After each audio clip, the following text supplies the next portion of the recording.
So guys இப்போது என்னென்னா Manora beach போயிட்டு அங்கேருந்து மனோரா ஃபோர்ட் பார்த்துட்டு அப்படியே கிளம்பி வந்துடலாம் அப்படின்னு பிளானு. ஏன்னா டைம் ஆயிடுச்சு, மைக்கிளுக்கு ஒர்க் இருக்குன்னு இல்லை. ஸோ எனக்கு ஒர்க் இருக்குது, பட் மைக்கிளுக்கு கால் வந்துருச்சு ஆல்ரெடி.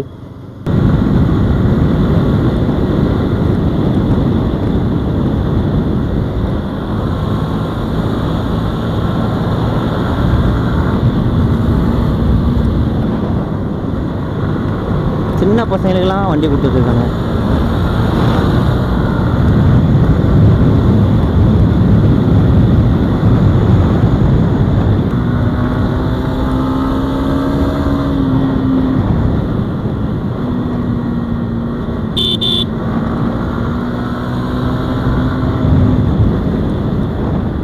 ஆக்சுவலி அந்த மனோரா பீச் வந்து பொறுத்த வரைக்கும் வீக்கெண்டில் போனால் தான் நல்லாயிருக்கும், இல்லைனா வீக் டேஸில் போனீங்கன்னா ஃபுல்லாக க்ளோஸ் பண்ணி தான் வச்சுருப்பாங்க அப்படின்னாங்க.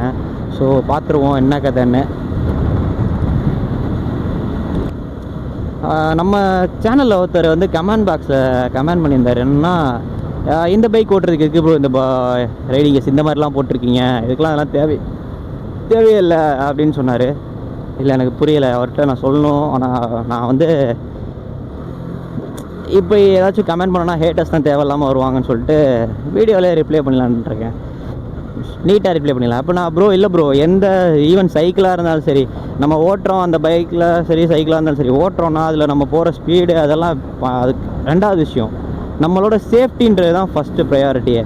ஃபஸ்ட்டு வந்து நம்ம சேஃப்டி கேஸ் வந்து போட்டிருக்கோம், வேர் பண்ணியிருக்கோம் அப்படின்னா இன்கேஸ் இனி ஆக்சிடென்ட்ஸ் கிராஷு, நீங்கள் பொறுமையாக போய் விழுந்தால் கூட பரவாயில்ல, உங்களை யாராச்சும் வேகமாக வந்து இடிச்சுட்டு என்ன பண்ணுவீங்க? ஸோ அதுக்கு தான் சேஃப்டி கேஸு. நம்ம கான்ஷியஸாக ரைட் பண்ணுறோம், நம்மளுக்கு மிஸ்டேக் வராது. மிஸ்டேக் இருக்காமல் யாராலுமே ரைட் பண்ண முடியாது. எல்லாருமே வந்து ஒரு கிராஷ் பார்த்து தான், ஒரு கிராஷாச்சும் அட்லீஸ்ட் லைஃப்பில் பார்த்து தான் வந்திருப்போம். ஸோ இந்த மாதிரி நான் ஓட்டுறதுக்கு நான் எவ்வளோ கிராஷ் ஆகிருக்கேன்னு எனக்கு தெரியும். நிறைய விஷயம் கற்றுக்கிறதுக்கு எவ்வளோ கஷ்டப்பட்டிருக்கேன், ஸ்ட்ரகிள் பண்ணி வந்திருக்கேன்னு எனக்கு தெரியும். பட் சின்ன ஒரு விஷயமும் சரி, ஏன்னா லாஸ்ட்டாக நான் முள்ளக்குறிச்சி ரைடில் போயிட்டு வரும்போது ஒரு காரில் வந்த 4 பேர் வந்து ட்ரங்க் அண்ட் ட்ரைவ் வந்து இடிச்சிட்டாங்க. ஸோ அவங்க ஸ்பீடாக வந்து இடிச்சனால தான் என் பைக் இத்தனைக்கு நான் ஸ்லோவாக தான் வந்துட்டு இருந்தேன். அவங்க வந்து இடிக்கும்போது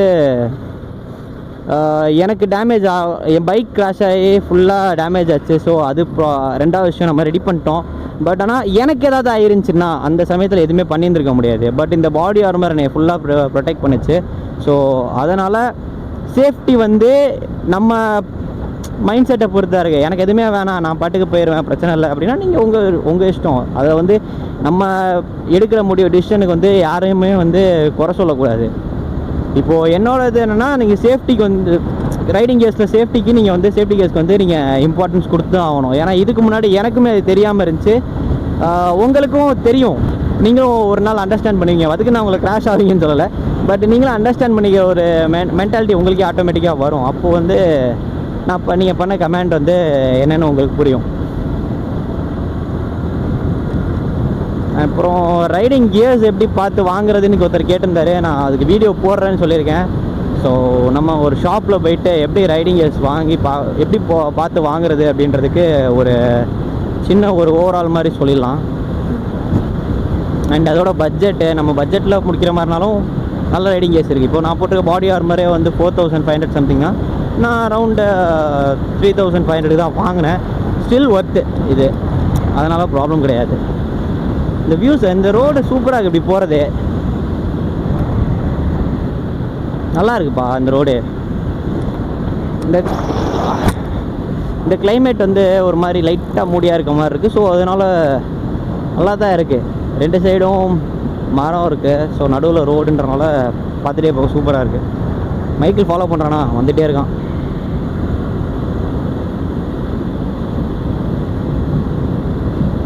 இந்த மாதிரி ஓப்பன் ரோட்ஸில் மைக்கிள் பொறுத்த வரைக்கும் மைக்கிள் வந்து கூடவே கரெக்டாக ஃபாலோ பண்ணிட்டே வருவான். அதாவது என்ன சொல்கிறதுனா, கீப்பப் பண்ணி வந்துடுவான். பட் ட்விஸ்டீஸ் கார்னர்ஸ் இருந்துச்சுன்னா மைக்கிள் வந்து கொஞ்சம் ஸ்லக்கிஷ் ஆயிடுவான். என்ன ரீசன்னா, மைக்கிளோட பைக் வந்து டக்குன்னு உள்ளே என்ட்ரு ஆகாது. கார்னர்ஸ்குள்ளே 220 என்ட்ரு ஆகும், பட் பளிச்சுன்னு ஒரு சூப்பர் ஸ்போர்ட் என்ட்ரு ஆகிற அளவுக்கு ஒரு 220ஆல் என்ட்ரு ஆக முடியாது. ஏன்னா அதோட ஹேண்டிலிங் என்டையர்லி டிஃப்ரெண்ட்டு. நான் லாஸ்ட் டைம் ஒரு கஃபே ரைட் அப்போ மைக்கிளோட பைக் தான் ஓட்டினேன். ஸோ அதை பொறுத்த வரைக்கும் என்டையர்லி அதோட ஹேண்ட்லிங்கே டிஃப்ரென்ஸாக இருக்குது. என் பைக்கை ஹேண்டில் பண்ணுற மாதிரி நாங்கள் ஹேண்டில் பண்ணேன், பட் பைக் சரியாக ரெஸ்பாண்ட் பண்ணல. ஸோ அதனால் என்ன பண்ணேன், அதுக்குன்னு ஒரு கேரக்டர் இருக்க மாதிரி ட்ரை பண்ணேன். பட் இருந்தாலுமே அதோட ஃபுல் கேரக்டர் பொட்டென்ஷியல் என்னால் வந்து அதை எப்படி ஹேண்டில் பண்ணணுமோ அந்த மாதிரி நான் பண்ணலை. பட் அதனால் எனக்கு வந்து நிறைய கார்னர்ஸில் வந்து ஸ்லிப் ஆயிரும் அப்படின்ற மாதிரியே ஒரு மைண்ட் செட்லேயே ஓட்டிகிட்டு இருந்தேன். ஏன்னா வந்து ஆல்ரெடி 2 தடவை ஸ்லிப்பாக பார்த்துச்சு. அதனால தான் ஸோ இதை எக்ஸ்ட்ரீம் புஷ் பண்ண வேணாம் அப்படின்னு. என்னை பொறுத்த வரைக்கும் நான் ஒன்று புதுசாக ட்ரை பண்ணால் அதோட எக்ஸ்ட்ரீமாக புதுசாக ட்ரை பண்ண ஆரம்பிச்சோன்னே அதோட எக்ஸ்ட்ரீம் என்னென்னு நான் பார்க்கணுன்னு ஆசைப்படுவேன்.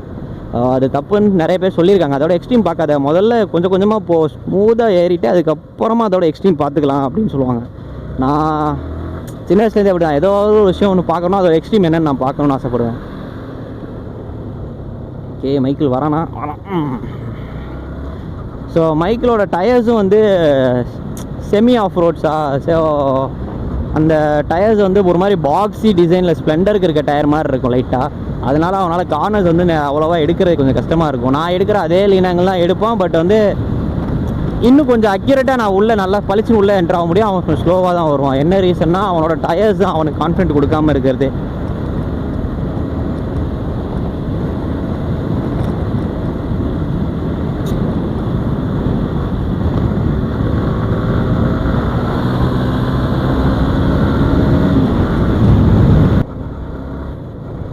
பட் ஆனால் இந்த R15 மாதிரி ஒரு மிஷினை எப்படி யமகா வந்து இந்த அளவுக்கு சூப்பராக ரெடி பண்ணுறாங்கன்னு தான் நிறைய பைக் கம்பெனிஸுமே புரிய மாட்டேங்குது. என்ன ரிலையபிலிட்டி, என்ன பெர்ஃபார்மன்ஸு, எவ்வளோ அடித்தாலும் தாங்குறாயா அந்த மாதிரி. பைக்கோட பெர்ஃபார்மன்ஸ் வந்து இனிஷியலாகவே R15 என்ன தான் சூப்பர் பைக்கர்ஸ் வச்சுருக்கவங்க வந்து இது பவர் இல்லை அப்படின்ற மாதிரிலாம் பேசினாலும், பட் என்ன தான் ஈவன் ஒரு ரைடில் வந்து சூப்பர் பைக்கர்ஸோட ஒரு ரைட் போனாலும் கண்டிப்பாக ஒரு டீம் அந்த சூப்பர் பைக்கர்ஸ் டீமில் ஒரு R15 கண்டிப்பாக வரும். ஏன் என்ன ரீசன்னா, இதால் வந்து அசால்ட்டாக 120 to 130 க்ரூஸ் பண்ண முடியும்.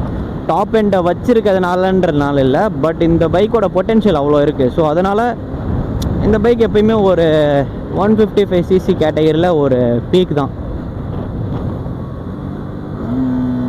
CBR 150 அதெல்லாம் இருந்திருக்கலாம். CBR ஹோண்டா வந்து அதை டிஸ்கண்டினியூ பண்ணிட்டாங்க. அதோட ப்ரொடெக்ஷன் கூட இல்லை. சரி, ப்ரொடெக்ஷன்லாம் ஸ்பேர் பார்ட்ஸ் ஏதாச்சும் ப்ரொடெக்ஷன் பண்ணியிருந்துருக்கலாம் சேல் பண்ண யூனிட்ஸுக்கு. ஸோ ஸ்பேர் பார்ட்ஸும் வந்து அவங்க ப்ரொடெக்ஷன் கம்மியாக தான் பண்ணியிருந்தாங்க. அவங்க என்டையராக அந்த யூனிட்டையே வந்து டிஸ்கண்டினியூ பண்ணனால CBRால் எதுவுமே பண்ண முடியலை. CBRோட ஸ்பேர்ஸ் வந்து ரொம்ப எக்ஸ்பென்சிவாக ஆயிடுச்சு. அதே மாதிரி அவைலபிளாகவும் இருக்க மாட்டேங்குது. ஸோ CBRை பொறுத்த வரைக்கும் CBR கதை வேறு. யமகாவில் R15 இந்த 155cc கேட்டகரியில் தூக்கி ஒரு ட்ராஃபி வச்சிருச்சு. அந்த ட்ராஃபியை வந்து யாருக்கிட்டையும் கொடுக்க மாட்டேன்னு யமகா வச்சுருக்காங்க, அவ்வளோதான். இப்போ இருக்க வெர்ஷன் 4ல் நிறைய ட்ராபேக்ஸ் இருந்தாலும் அந்த பைக்கோட டிசைன் அண்ட் பர்ஃபார்மன்ஸ்க்காக நிறைய பேர் வாங்குகிறாங்க. எனக்கு பர்சனலாக V4 பிடிக்காது, ஏன்னா அதில் நிறைய ட்ராபேக்ஸ் இருக்குது. ஏன்னா இந்த பைக் நான் ரைட் பண்ணதுனால அந்த பைக் எனக்கு பிடிக்காம போயிடுச்சு. என்ன ரீசன்னா, இதில் இருக்க நிறைய விஷயம் வந்து அதில் இல்லை. அதில் என்ன தான் அந்த ப்ளூடூத் கனெக்டிவிட்டி, அப்புறம் அது என்ன டிஜிட்டல் ஸ்பீடோமீட்டர்ஸ் அப்படி இதெல்லாம் கொடுத்துருந்தாலும், பட் இந்த பைக்கோட அந்த பர்ஃபார்மன்ஸ், இன் அண்ட் ஃபீலு, அதெல்லாம் வந்து குவாலிட்டி, அதெல்லாம் வந்து அதில் யமகா கை வச்சிட்டாங்க. அதனால இது வேஸ்ட்டாக போயிடுச்சு. கைஸ், நம்ம சேனலில் வந்து பைக்கோட மெயின்டெனன்ஸ் பற்றி வீடியோஸ் வந்து இன்னும் கொஞ்சம் நாளில் அப்கமிங்கில் வரும். ஒரு பைக் எப்படி மெயின்டைன் பண்ணணும் அப்படின்றதுக்காக போடலான் இருக்கோம். நம்ம ஃப்ரெண்டோட கேரேஜில் வச்சு பைக்ஸ்லாம் சூப்பர் பைக்ஸ் முதற்கொண்டு எல்லாமே சர்வீஸ் பண்ணுவோம். அந்த பைக்லேருந்து ஈவன் ஒரு நார்மல் ஸ்ப்ளெண்டர்லேருந்து ஒரு ஹயாபுசா அந்த மாதிரி ஒரு சூப்பர் பைக் ரேஞ்ச் வரைக்கும் BMW S2000R இல்லை ZX-10R அந்த மாதிரி இருக்க பைக்ஸ் எல்லாம் வந்து எப்படி மெயின்டைன் பண்ணணும், எந்த மாதிரி விஷயத்தில் வந்து நம்ம கேர் எடுத்துக்கணும், பைக்கை எந்த மாதிரி பீரியாடிக் சர்வீசஸ் வந்து நம்ம பார்த்துக்கணும், மெயின்டைன் பண்ணணும் அப்படின்றத டீட்டெயிலாக போடுறோம். ஸோ வெயிட் பண்ணுங்கள், ஸ்டே பேக். வந்துட்டுருக்க ரூட் வேறு மாதிரி இருந்துச்சு, சான்ஸே இல்லை. பயங்கரமான ரூட்டு.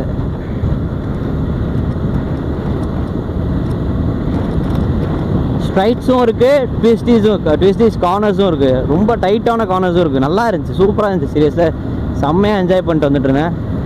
பட் கேமரா ஆஃபில் இருந்துச்சு, சார்ஜில், அதனால் சார்ஜ் போட்டிருந்தேன். எப்பயுமே ஃபுல்லாக சார்ஜ் இல்லை, ஸோ சார்ஜ் போட்டே தான் பேசிகிட்டு இருக்கேன். இப்போ தான் ஒரு 48 or சம்திங் தான் இருக்குது. ஓகே, போயிட்டே இருப்போம். ரூட் வந்து வேறு மாதிரி இருந்துச்சு, சான்ஸே இல்லை, வேறு லெவல்.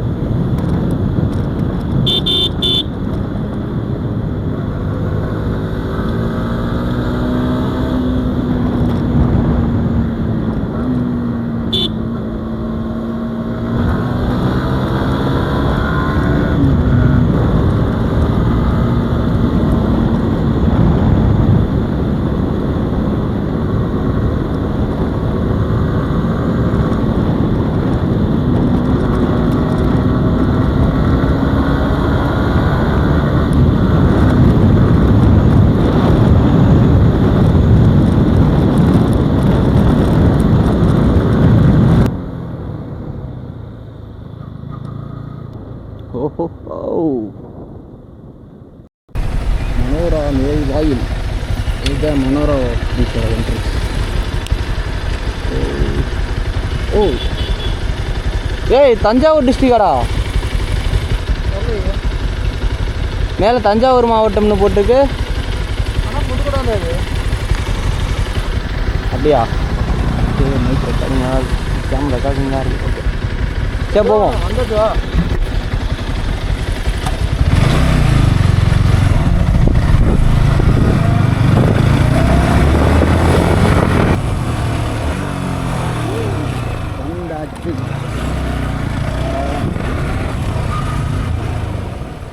வழிப்பறியா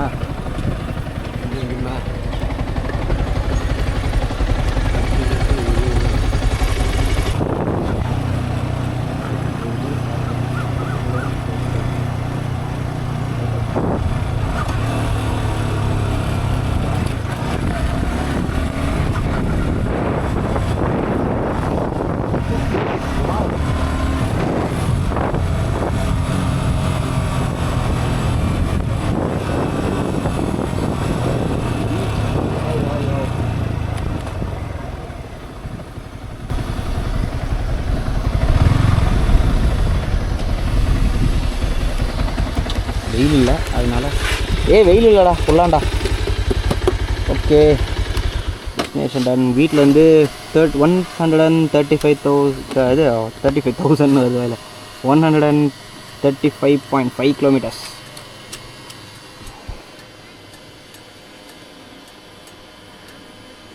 ரீச் ஆயாச்சு. என்னடா சாப்பிட்டு அடுத்த வேலையை பார்ப்போம். அதெல்லாம் சோறு முக்கியம்.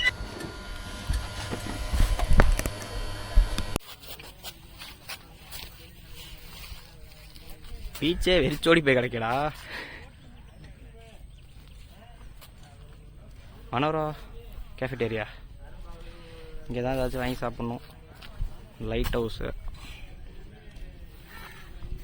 அங்கே பார்க்லாம் இருக்குது, போய் பார்ப்போம்.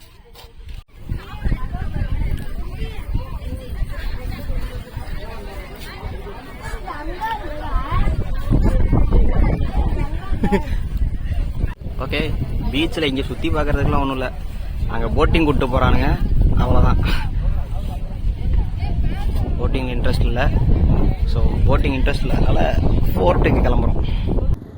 ஸோ இங்கே பீச்சில் சுற்றி பார்க்கறதுக்குலாம் ஒன்றும் இல்லைப்பா. ஆஸ் யூஷுவல் ஒரே ஒரு பலூன் சுடுறதுக்கு ஒரு கன் வச்சுருக்கானுங்க. அப்புறம் இந்த இடத்துல இருக்க ஒரு கேஃபிடேரி, அவ்வளோதான். அந்த கேஃபிடேரியோட முடிஞ்சிச்சு. போட்டிங் கூப்பிட்டு போகிறானுங்க. சின்ன பசங்களுக்கு 50 ரூபாயாம், பெரிய பசங்களுக்கு 100 ரூபாவாம். 100 சார்ஜ் பண்ணுறாங்க. பெரிய பசங்களுக்கு 100. ஓகே பட் போட்டிங்கில் இன்ட்ரெஸ்ட் இல்லை இப்போது. ஸோ இந்த இங்கே ஃபோர்ட் இருக்குல்ல, அந்த ஃபோர்ட் போய் பார்க்கலாம். ஏன்னா ஏதோ வியூ பாயிண்ட் இருக்குண்டா இங்கே அப்படின்னா. ஸோ அதையும் பார்த்துருவோம். பைக் எங்கே பார்க் பண்ணுறது என்னென்னு பார்த்துலாம். இதுவா இதா? அது பார்க்கில் என்னடா இருக்கு? சும்மா சின்ன பசங்க விளாட்றது தான் இருக்கும். என்னடா அது? நம்ம இன்னைக்கு வர அன்னைக்கு தாண்டா எல்லா கன்ஸ்ட்ரக்ஷன் ஒர்க்லாம் பார்க்குறாங்க. எங்கெங்கெல்லாம் நோண்டி போட்டு சொன்னேன் தெரியுமா? இதனடா கயிறு இது கட்டையெல்லாம் கயிறுலாம் போட்டு கட்டையாக கட்டி வச்சுருக்கானுங்க. வேலை பார்க்குறாங்களா? கோபாலி உள்ள ஒரே ஒருத்தர் இருக்கான். கோபாலா 1 மாதமாக அடிச்சுக்கிட்டு இருக்கான். ஐயோ சைடில் ஏறி போய்க்கலாம் வா. சிலிண்டர் இருக்குது மாப்பிள்ள, எடுத்துகிட்டு வா. எங்கள் அம்மா சிலிண்டர் காலியாச்சு நாங்கள் வீட்டில்.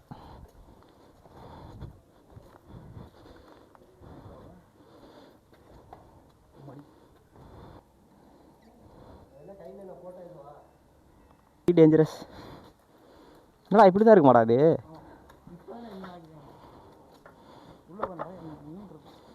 என்னடா பச்சை பச்சை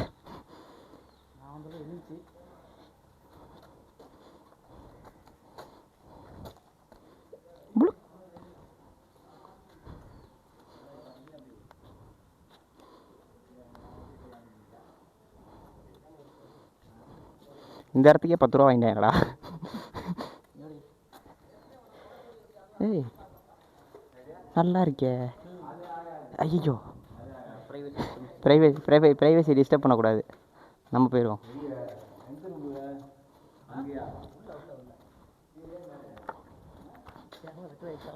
ஆ, ரெக்கார்ட் ஆயிடுச்சு. ப்ரைவேசி டிஸ்டர்ப் பண்ணக்கூடாது. இதுக்குள்ளே கூட்டு வந்து என்னடா பண்ணுறேன் லூசுப்பே.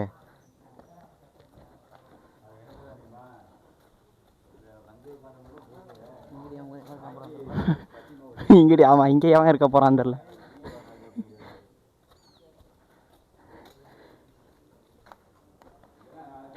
நல்ல வேலை இங்கே யாரும் இல்லை. ஏடா டாமன் செல்ல எலி வீடு, எலியோட ஜெரி வீடு மாதிரி இருக்கு.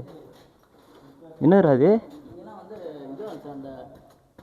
ராஜாங்க கோகை தப்பு வாங்கிடுமா அந்த மாதிரி கோகை ஃபுல்லாகவே எந்த கோவிலையா வருவாங்க தெரியாது. ஒவ்வொரு கோகை ஒரு இதில் கனெக்ட் ஆகிருக்கும். இந்த ஃபோர்ட் வந்து வேற ஏதாவது கோயிலுக்கு கனெக்ட் ஆகிருக்கும் அந்த மாதிரி. இப்போ இது ஃபுல்லாக க்ளோஸ் பண்ணிட்டாங்க. வெறும் இது தமிழ் மட்டும் வச்சுக்கிட்டு மீதியெல்லாம் க்ளோஸ் பண்ணிட்டாங்க. கோகையை க்ளோஸ் பண்ணிட்டாங்க. இத்தனோடு ஃபோர்ட்டில் எந்த ராஜாடா இருந்தார்? இது ஒரு எஸ்கேப் பாயிண்ட். இது ஃபோர்ட் கிடையாதா? இது ஒரு எஸ்கேப் பாயிண்டா? பரவாயில்ல மைக்கிள், ஹிஸ்ட்ரியில் பூந்து விளையாடுற. யாரா அவனுக்கு இந்த இடத்துக்கு வந்து இப்படி பண்ணிருக்கானுங்க? தண்ணியில் மீன்லாம் இல்லைன்னு நினைக்கிறேன். உள்ள வேண்டாம், மீன் இல்லைன்னு நினைக்கிறேன்டா. உள்ளே இறங்கி விளாண்டுட்டு இருக்காரு பாரு அவர். எங்கடா அடுத்தடுத்து ஒன்று போகிற நீ எதுவும் கோகம்? ஐயோ, ப்ரைவேசி என்னடா நடக்குது? என்னடா பண்ணுறாங்க?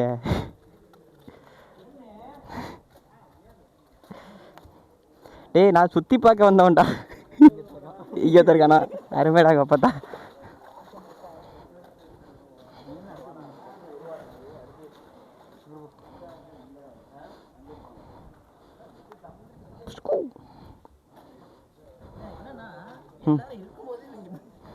இல்லை இவ்வளோ பேர் இருக்கும்போது பண்ணுறாங்களே, யாருன்னா என்ன பண்ணுவாங்க?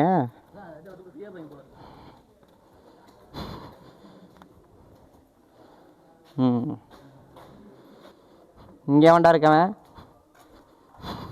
இல்லை, துணிமணிலாம் கழட்டி ஒர்க் பண்ணுறா. இவ்வளோதானடா? இதுக்கடா 10 ரூபா? கட்டை போட்டு தான் ஏறி போவோம். கட்டை எதுவும் போட்டு வச்சுருப்பான். எந்த போட்டுருக்கேன் பாரு, ஏறி போவோம். வாடா பார்த்துக்கலாம்டா, அதெல்லாம் உடையாது, வா.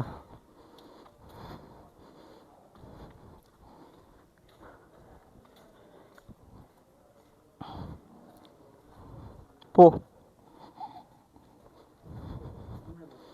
நீ போடா முதல்ல. போடா லூசு பையல. அட்வென்ச்சர்ஸ் லைக் பண்ணுற, பயப்பட்டா எப்படி? வா வரலாம் வா. அப்பா முருகா, பழனி முருகா, என்னை இப்படியே கொண்டு போய் வீட்டில் சேர்த்தினா உனக்கு மொட்டை அடித்து அழகு குத்துறப்பா.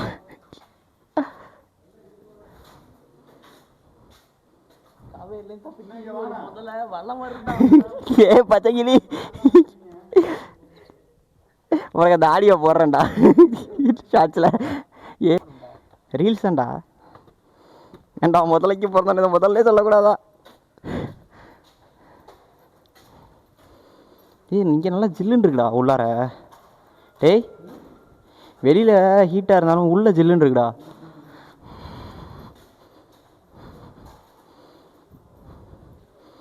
இங்கேயும் அங்கங்கே பேர் எழுதி வச்சுருக்கேன்டா. இவனால தான் இவங்க பெயிண்டே மாற்றுறானுங்க. கவர்மெண்ட்டை ஏன்டா டிஸ்டர்ப் பண்ணுறீங்க?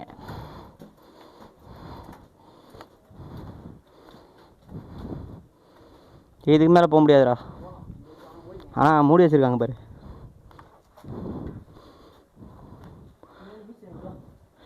பீச்சா? ஆமாம், இன்னும் மேலே ஏறினா சூப்பராக இருக்கும்ல. நீ கூட நான் போய் போயிட்டுறேன். பூட்டிருக்காங்களா மேலே? இதை வச்சு பூட்டிருக்காங்க. கப்பல் படை தாக்கும் போது என்ன பண்ணுவாங்க? யாரை? யார் வந்தால் சொல்லுவாங்க.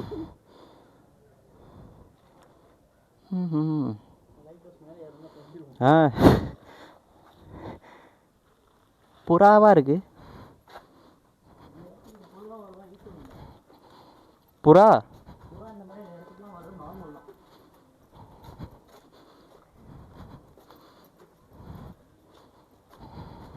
சரி அவ்வளோதானே.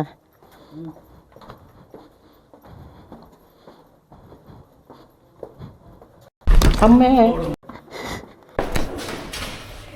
குனிஞ்சு வரேன். எனக்கு இன்னும் உன்னோட ஹைட்லடா எனக்கு குனிஞ்ச பத்த மாட்டேங்குதுடா. குனிஞ்சிட்டே இறங்க. நானே குனிஞ்சு வரேன். உன்னோட எனக்கு குனிய கஷ்டமாக இருக்குன்றேன். வரேன் என்ன குனிய எடுக்கலாம். அவனை பார்த்தா தெரியும் உனக்கு நீ எவ்வளோ ஹைட் இருக்குன்னு.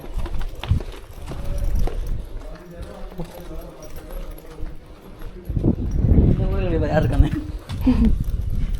உள்ள அவரு பாக்ஸரு சும்மா பார்த்துட்டு போகிறேன். வந்துருக்காரு.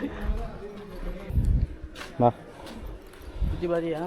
என்னடா சுற்றி பார்க்க வேலையே பார்த்தாச்சு. அப்புறம் கீழே என்ன தண்டை இங்கே என்ன இருக்குது? கீழே போவோம் வா. வெயில் ஜாஸ்தியாச்சு. நீ மூந்து கறி இருக்குமே. மூந்து கறி இருக்குமே இருந்து இல்லை செவ செவன்னு அழகாக இருக்கு. இன்னைக்கு தான் அப்படின்னா இருந்திருக்கேன்.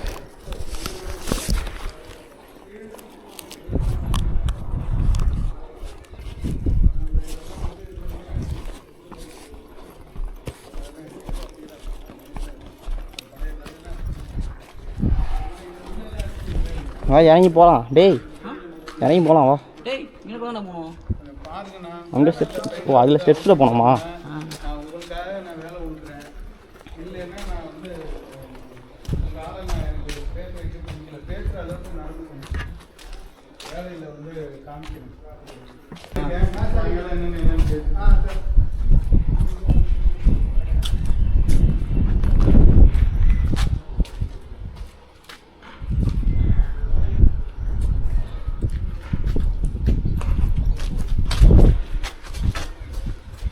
சொல்லாதுங்கண்ணா.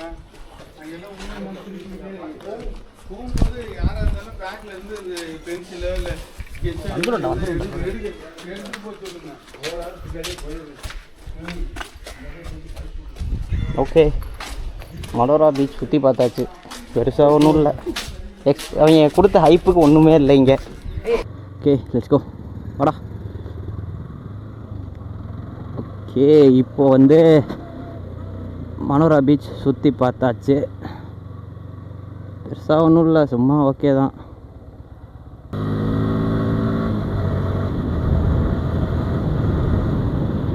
ஸோ இந்த ஏதாச்சும் உருப்படியாக போச்சு, அது வரைக்கும் சந்தோஷம்.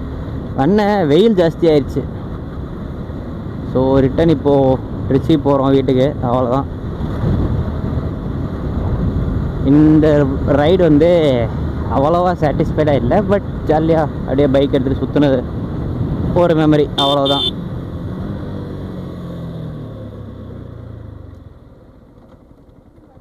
ஸோ இந்த வீடியோ பிடிச்சிருக்குன்னு நினைக்கிறேன். So like share and subscribe guys. So நீங்கள் பண்ணுற ஒரு subscribe and like and comment தான் என்னைய நெக்ஸ்ட் வீடியோவுக்கு அப்கிரேட் பண்ணுறதுக்கு ஒரு மோட்டிவேஷனாக இருக்கும். ஸோ கைலி like share and subscribe. Thank you for வாட்சிங்.